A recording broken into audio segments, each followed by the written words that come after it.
السلام علیکم ورحمۃ اللہ وبرکاتہ۔ دو رشتوں سے محبت کرنا کبھی نہ چھوڑیں۔ زندگی میں مایوسی اور اداسی کی مقدار کم ہونے لگے گی۔ نمبر 1 اللہ سے محبت، نمبر 2 اپنی ذات سے محبت۔ اللہ سے محبت کیا ہے؟ اس سے راضی ہو جائیں۔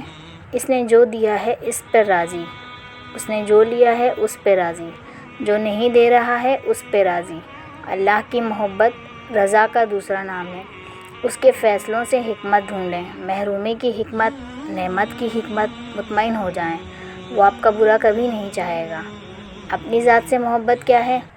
لوگوں کے سامنے عاجز رہیں، معافی مانگیں، نرمی اختیار کریں، مگر اپنی نظر میں خود کو ویلیو دیں۔ جب اپنی ہستی کو مٹا کر آپ کسی دوسرے کو اپنی ذات سا مقام دیتے ہیں تو آپ اپنی شناخت کھو دیتے ہیں۔ آپ کی اپنی کچھ پرسنل باتیں ہونی چاہیے جو آپ کے اور آپ کی ذات میں ہوں۔ کچھ ایسی شرارتیں جو آپ خود سے مل کر کرتے ہیں، کچھ ایسے مشاغل جو آپ کی تاریک تنہائی کو چراغ گاہ بنا دیں۔ کچھ تو ہو آپ کے اور آپ کی ذات کے درمیان۔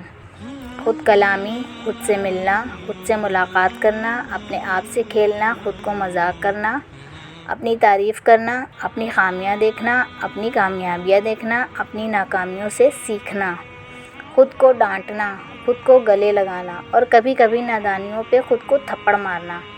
اپنی ذات کو دیا گیا وقت آپ کو صحت مند خوشی دیتا ہے۔ یہ ایسی خوشی ہوتی ہے جو بناوٹی نہیں ہوتی، مکمل اخلاص پہ مبنی ہوتی ہے۔ لیکن افسوس ہے کہ نہ ہمارے پاس ان سب کے لیے وقت ہے، مگر اپنے لیے وقت نہیں ہے۔ خود کو ناراض کر رکھا ہے۔ ہمیشہ یاد رکھیں، جب آپ کا وجود آپ سے خوش نہیں ہے تو آپ دوسروں کو خوش کرنے میں کبھی کامیاب نہیں ہوں گے۔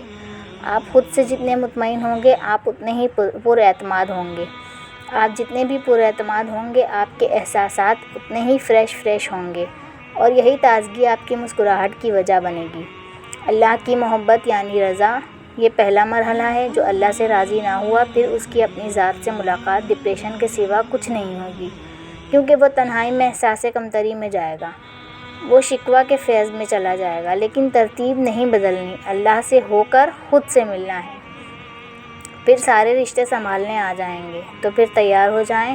اللہ آپ سب کو مسکراتا چہرہ اور پرسکون دل عطا کرے۔ آمین۔